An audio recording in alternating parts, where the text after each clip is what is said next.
Hello, everyone. This is Art from the Bookshelf Odyssey podcast, and I'm doing a book nostalgia book tag, and I was tagged by Gina Stanyer Books channel. She's a new to me booktuber. I came across her channel just a couple months ago when I started my own booktube channel. I have really come to enjoy the discussions that we've had in the chat or in the comments section, and I was excited that she tagged me to do this video.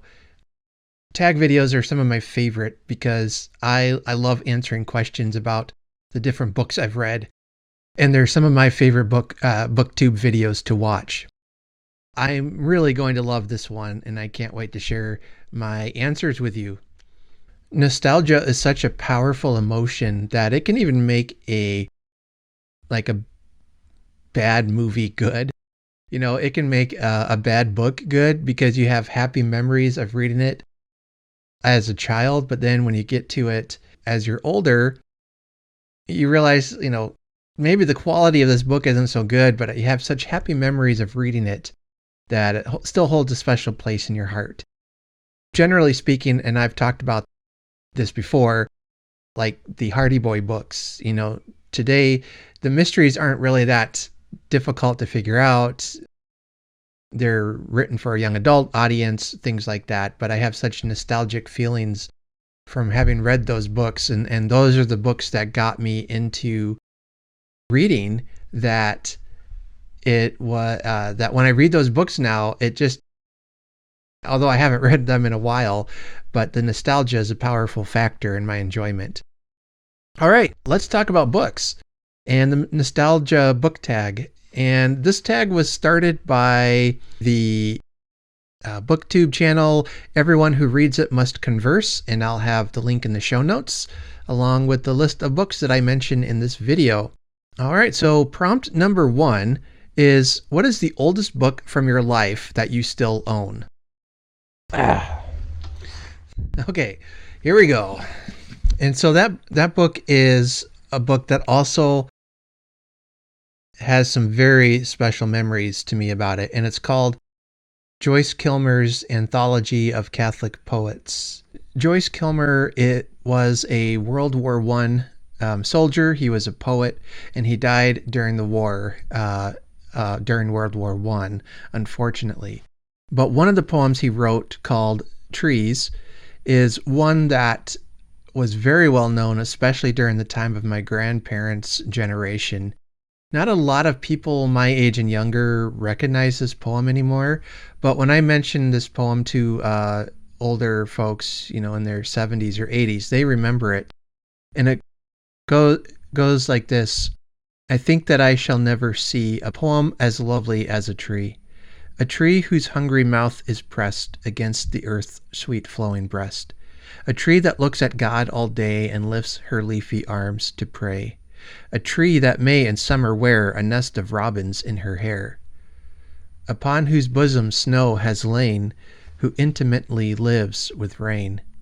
Poems are made by fools like me, but only God can make a tree.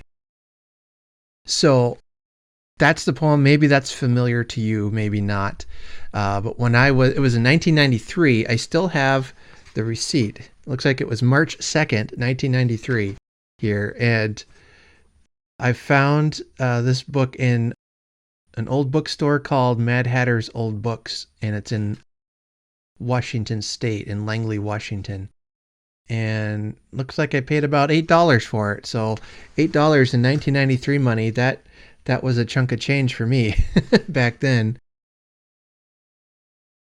But it has traveled with me. I've moved all over the place, and this book has always tagged along with me. I remember seeing it in the bookstore and getting excited and opening it up, and I wish it was a collection of all of Joyce Kilmer's poems, but like the title says, it's a collection of different Catholic poets and their poetry. So there's all kinds of names in there, but Joyce Kilmer was the one that fascinated me the most. So that's why I picked it up, of course. So yeah, I squealed when I found it, and I was 15 years old at the time, but I had to have it. So that's probably the oldest book in my life that I still own. I had another one of The Count of Monte Cristo, and it was another antique edition I had picked up. And I can't find what I did with that one, and that guts me because it was old. I think it was like late 1800s. It had some illustrations in it as well. And I actually got that one for free because I was helping a local business move boxes into a storage shed. They were actually starting a bookstore. So he paid us in money as well as in books. We could take a couple books with us. So that was great. All right, so that's the oldest book. The second prompt is the first loved library book. Now, I've talked about, and I will continue to talk about, the importance of libraries in my life, especially growing up as a kid, as a teenager, not having a family with a lot of money. If we did not have a library, I would not have read. It's that simple. And so I am so grateful to libraries and for the work they do. You have inspired me to a life of learning and reading, and I wouldn't be here today without the libraries. And I don't mean to brag, but I married a librarian, so yeah. Did I already do that joke? I think I already did that joke. In any case, one of my first loved library books, of course, The Hardy Boys. I've talked about that, but especially at about 12 or 13 years old, I got into these books called like Alfred Hitchcock Presents. And they were collections of short stories like ghost stories or horror stories, scary stories that would be collected in a book, and then Alfred Hitchcock would or somebody writing under his name would write an introduction to the book, and so it's almost like Alfred Hitchcock Presents, and they were in the young adult section of our library.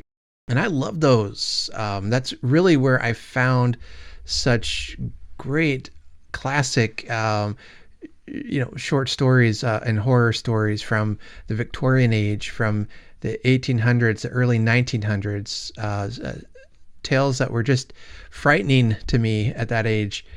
And that led me to read the Three Investigators series. If you remember that, it was a series of mysteries about three boys who solved mysteries, kind of like the Hardy Boys, but they were different enough that it really appealed to me as a teenager when the Hardy Boys were starting to kind of lose their interest or my interest in them. And I would check out those books constantly. I would have a stack and just constantly be reading those and checking them out and getting scared by reading some of those Alfred Hitchcock stories. I think Robert Bloch, there was some in there by him, if I remember now, and just really creepy tales. And I can still visualize the books and how they looked in my head. The third prompt is a book given to you. And this one is called Bradbury, An Illustrated Life. And it is by Jerry Wiest. And it's basically a biography of Bradbury, obviously, but it has a lot of pictures and illustrations in it. There's a classic one. He's sitting in the H.G. Wells's time machine from the movie. Now, I have not yet read this book, but I got it from my wife for Christmas last year, and she knew exactly what I wanted. It might have been on my Christmas list, but yeah, she gave that to me. She's supplied me with many a good book over the years, so that was just one of the latest ones. All the way back to, and this kind of ties into tag number 4, a book recommended to you, is one my wife recommended, again, A Tale of Two Cities, which I've talked about in one of my Victober videos, but she told me to read it with her because she was a student teaching at the time, and in the high school English class she was teaching, they were studying A Tale of Two Cities. So we'd read it together, and then she would go and read it with her class or study it with her class, and that was a lot of fun. Prompt number 5 is a buddy read text. Now, I'm relatively new to booktube, and I have not yet done a buddy read with anyone, but I would really love to. So if you are interested in doing a buddy read, let me know in the comments, and we'll see if we can work something out. I would love to do a buddy read of, maybe a favorite Victorian text, or I don't know, maybe I'm in the mood for something science fiction-y. But one of the things I hope to do with this channel is to discuss with you all, and maybe even have some guests on in the future to talk about these books as we do buddy reads and read-alongs. So let me know if you are interested in doing a buddy read. So just comment down below, and we'll see what we can come up with. Prompt 6. Books introduced in school. So this one for me goes way back to the beginning of my reading journey, and it's called There's a Monster at the End of the Book, or There's a Monster at the End of This Book, and it stars Grover from Sesame Street. I can remember reading that book, and the first time anticipating the ending, like, how is this going to end? What monster is he talking about? And is it going to be scary? I was just caught up in that. And, this was years and years ago, of course. It's not like it was last week or anything. That's my story, and I'm sticking to it. Anyway, the thing that really caught me about that book was the interactive element to it. That, Grover is talking to you, the reader, and it's like you're having this conversation with Grover, and he's trying to prevent you from reading, and you just keep wanting to read. It's such a great book. It's such a clever classic. Folks, I saw recently that it was published 50 years ago, and oh my goodness, that made me feel old.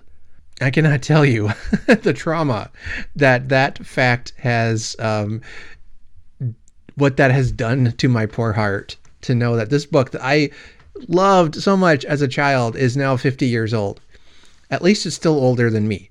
I'm a little bit younger than that book, but all that aside, it's such a good book. And if you have young readers, I'm willing to bet that that's still a book that they would enjoy today.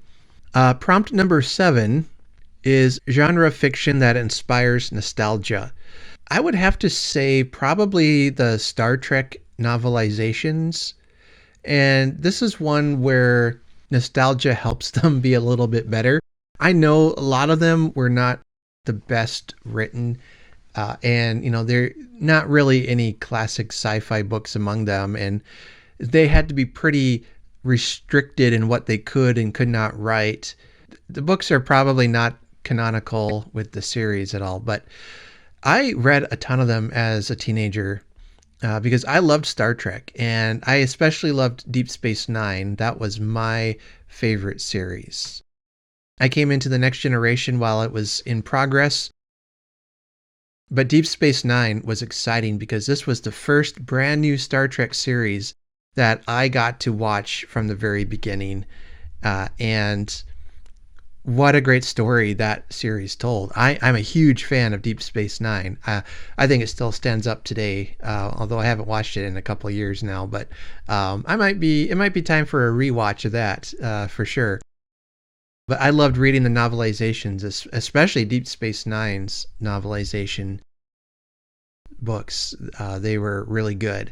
I think I enjoyed them even more than the Star Trek ones. Peter David is an author who wrote for Star Trek a lot. He was very, very prolific. And so he was my favorite. If he wrote a Star Trek book, boy, I tell you what, you knew it was going to be a good one. But now as I think about reading those again, that brings up that nostalgia for me, that I remember when I was a kid and just, this is so exciting. This is the science fiction I want, the lasers and wars and fighting and all that stuff that goes on in Star Trek. It was good. It's good stuff. Boy, all that aside, can I take a rabbit trail here for a minute and just recommend the Star Trek Picard that came out last year, I think it was. Talk about flooding your body with nostalgia. That was a good show. That was a really good show. I'm looking forward to season 2. Anyway, I digress. But yeah, I loved reading Star Trek novelizations, and just to read more further adventures of my favorite TV characters. Prompt number 8 is literary work that inspires nostalgia. I'm going to have to pick Dandelion Wine. I was tempted to pick something from Charles Dickens, but I do want you to know that I read something other than Dickens. Believe it or not, it's been known to happen. I've been known to read, a non-Dickens book.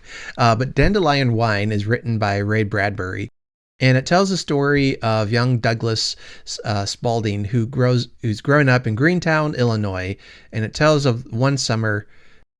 I think he's 12 years old during that summer, and it's just these little. I think they were all originally short stories that he wove into a novel, and some of them don't fit as well as others, but the overall sense of this I get is, boy, I miss the days when I was a kid like that. I too grew up in Illinois as a child. I lived in Illinois for a while until I was about 12 or 13. And then I lived in Washington State after that, and now I'm in Iowa. So I've kind of bounced around. But yeah, reading that really brings back those innocent days of being a kid, and just the joy, the energy you had of spending your summer with family and exploring the world around you, learning about things like Douglas learned through the experience of his book. It's a classic work, literary work. It's from Ray Bradbury. He's known for science fiction and some horror, things like that. But this book is just a straight up literary fiction story that when I first read it, I kept expecting there to be monsters and, aliens and spaceships and all that, because I was reading some of his other work. But no, it's just a straight up fiction. And it took me a while to realize that Bradbury, you can't put into a box. He is a multi-genre writer, and I don't know if I appreciated it at the time. Sometimes it would frustrate me because I wanted aliens and monsters, and he brought me powerful stories of things like racism and love and death and things like that. But yeah, Dandelion Wine definitely inspires nostalgia in me. And then a spiritual text that inspires nostalgia. So I'm going to have to stretch the definition of this a little bit. I mean, for me, it would be easy to pick something like the Bible, hey, the Bible, that brings nostalgia to me. But I'm going to say A Christmas Carol by Charles Dickens. I don't know if I would classify that as a spiritual text, but it is to me, if that makes sense. The message of that book, that message of kindness, of helping those who are in need, of using what you have to share with others.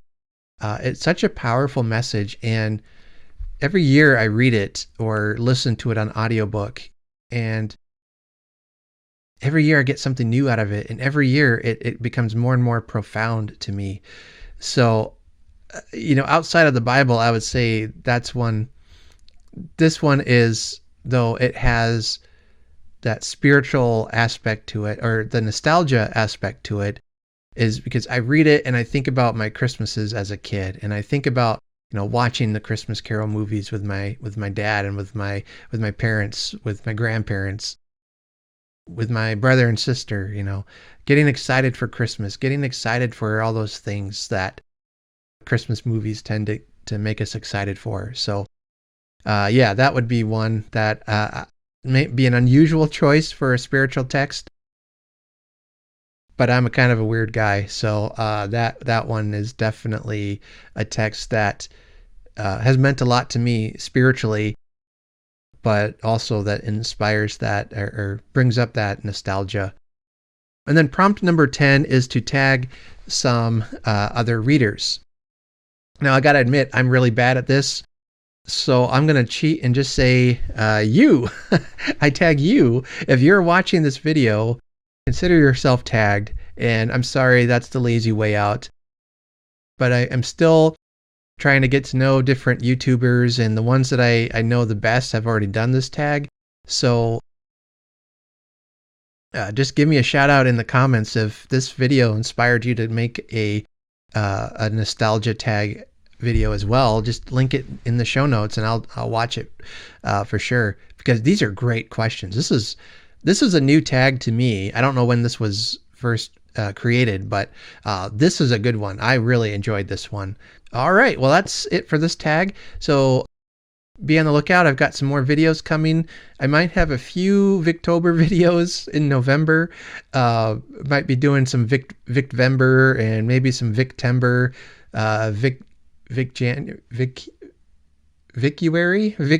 January. I don't know. I had a lot of plans to get a lot of stuff done last month, and it just didn't happen. Happy November, everyone. I can't wait to see what you're going to be reading. I can't wait to see your videos. And so until I see you again, take care and happy reading.